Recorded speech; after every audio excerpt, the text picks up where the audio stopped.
And he said this: as Why things, psychoanalysis? Wait, repeat that. Repeat that so I understand. so try to understand psychology, right? It's one thing if you were to have a relationship and develop, study deep into it. I'm not going to talk you out of it, but at the same time, I'm not going to encourage it because it throws you in a dark state of mind. Okay. But at the same time, it would ruin any chance that you have of a success in a university. In society, people will find you um, awkward, off-putting, and you will be met with a lot of hostile criticisms. This is not what Freud's saying, right? This is what. This is what Freud is saying. Okay, is this a Freudian book? This is a Freudian book. Whoa. Yeah. Okay. To quote, as things stand at present, such a choice of profession would ruin any chance he might have of success at a university.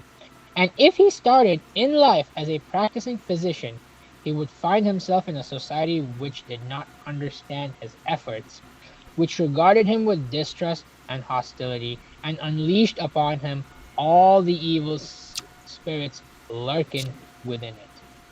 And the phenomenon accompanying the war that is now raging in Europe will perhaps give you some notion what legions of evil spirits there may be. That seem World like War Ones. Does that seem like a strange thing for a scientist to say to you? Not yes and no. Yes, as in he is rejecting his own practices, discouraging his students not to follow his path. But at the same time, no, it's not strange because he's been through it. He's been through the mental trenches. When he says that you will be met with hostility, you know that he is speaking through personal experience. It sounds like he's And talking from personal experience. he, Like it. and so I think I mean, what we he know did that's was, his personal experience for sure. yeah, exactly. I think it's ethical to um to give the students a warning. But would you say it's fair that he was probably speaking from a place of bitterness because people met him with hostility? I'm sure because of his unethical practices. Wait, say that again. Do you think, like, he coming from a place of bitterness or maybe some pride hurt because he was met with hostile criticism because of his unethical practices, or perhaps oddly, like, or if not the unethical practices, Could then the be. controversial claims. So you're asking me if he was Either of the two. you're asking me if he was being bitter about it. I'm not sure. I mean, do you think it would be Okay, fair to at least maybe, think of it that way? maybe, but It sounds like may something somebody would say when they're trying to be a martyr. For well, he's not really. someone like him. Well, he's not really a martyr in that sense because the university at which he taught greenlit that syllabus, greenlit the whole psychoanalysis. Yeah. So Well, I don't. The fact that he's lecturing this at a university tells me that you know tells me that that's not completely unaccepted. Maybe this is but he's him. claiming that it Again, is. So that's weird. okay, so maybe he's telling this at a time when um maybe he's telling this at a time when people eventually came around to it, but initially he was met earlier with criticisms. But why make that claim then? Why make If that he's claim? already Because this taken the hit, now because people are coming around because to it. because this field is was still fairly new. That's fair. Universities came around to it, right? Because it, Institutionally, institutions came around to it. or at least this particular institution came around to it. There's no telling if others did or not. That's And fair. in the That court of public opinion, it's still fairly a new and a strange um notion. that's fair. I think I don't know if you did direct quotes or paraphrased it, but it sounds like No, this was a direct quote. okay. Uh, I don't know if I have the book somewhere here. Maybe I can pull it out another time. But it's How to Win Friends and Influence People. In his introduction, he talks about he gives the like statements of Al Capone. I'm gonna look it up. Al Capone's. Here it is. I have spent the best years of my life giving people the lighter pleasures, helping them have a good time, and all I get is abused. The existence of a hunted man. That's Al Capone's statement. I It's like mean, woe is me kind of attitude. Like, he was a criminal. right. I mean, was Freud Mhm. if Sigmund Freud would Sigmund Freud not be a criminal today though? Do you think? I don't know. I don't know. I don't remember. I took one He would. psychology class. The man gave drugs to his patients. The man gave illegal drugs to his patients. I don't want to violate any TOS by saying the names, but Not on you, but I want to call BS on his statements because I've always seen Sigmund Freud as like okay, like worth studying, but like also worth condemning because and then looking cuz so I'm coming from a biased perspective on it.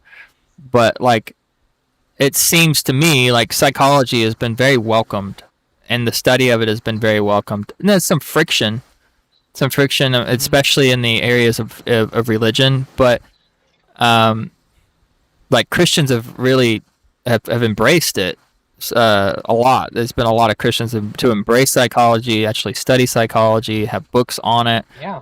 and so I find like an interesting like topic when you talk about psychoanalysis and you talk about psychology. Like, I mean, it's when you really break it down to its basic description. It's like, well, we know that we are all different. We have to all know that, like, because we have disagreements, because we like any rational thought's gonna go, well, maybe there's something there with the psychoanalysis. Maybe we should welcome the conversation, but maybe we shouldn't be making such like crazy claims that he was making about gender roles and stuff.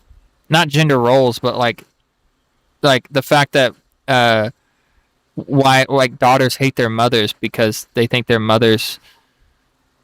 Our competition with our Yeah. fathers. Yes. Same things why Well, same thing why there's a friction between the father and the son. and it's not just that. It's over the It's mother. why. It's the why. It's the why. There seems to be competition. Yeah. It seems you remember. I don't know if I want to say this on camera, but he basically saying that like, and this is what I learned. It's the penis envy thing.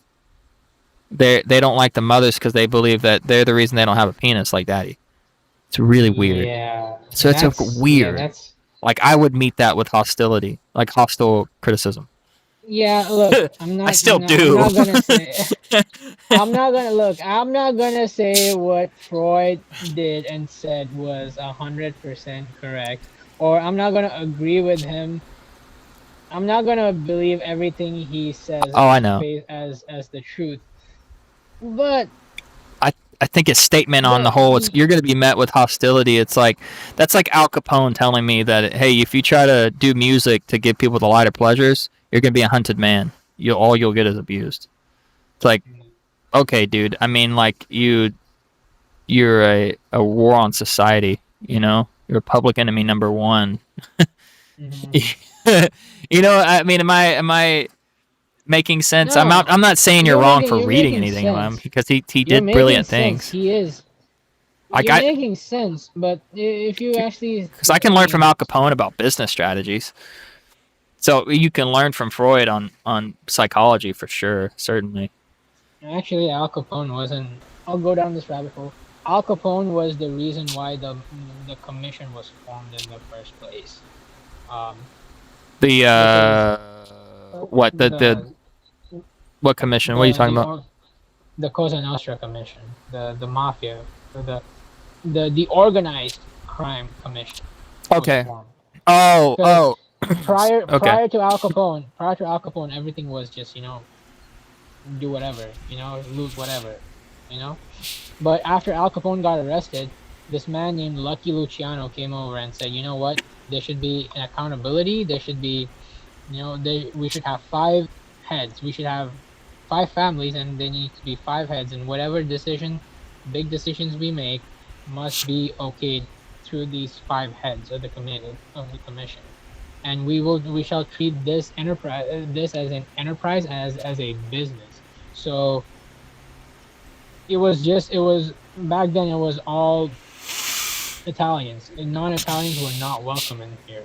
But what Lucky Luciano ended up doing was he said, you know what, maybe let's not welcome in them in our little circle. Let's not, you know Let's employ them let's not basically. let's make them associates. Yeah. Let's not make them made men, but let's make them associates. All right. And I mean, if he didn't do that, well, let's just say Goodfellas wouldn't have existed. Right, right. The whole story of That makes Henry sense. Hill wouldn't have existed. That makes sense. Mar- I didn't know that about that. But I guess I would they still did say, as their far as biggest associates. maybe Go his ahead. business structure could have been fixed, but his So business strategies and his ability to meet the need, right? what Like I'm he met a need, yeah. found What I'm you saying know, is, yeah. Oh no, I bad get it. guy. What I'm not gonna say he was a good guy. what I'm saying is, if you really want to learn a business, if you really want to learn how to like a business minded, mafia guy, Lucky Luciano would be a much better example than Al Capone, Yeah, no, because fair enough. Fair enough. he took that free that he took that society, and he made it into an enterprise, which he put the organized in the organized crime. I think I would take Freud over Pavlov.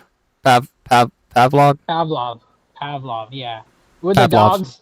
Oh my gosh, Yeah, I would take Freud over yeah, Pavlov for sure. Yeah, that dude was. I mean, man, wow, what crazy that was mad scientist, bro. he abused dogs, dude. He abused dogs. It's awful. Freud abused himself, and I think he probably abused other people. I think it. I don't know, but I think Freud abused himself far more than anything. I feel like Like he it's. was the control. He was the subject.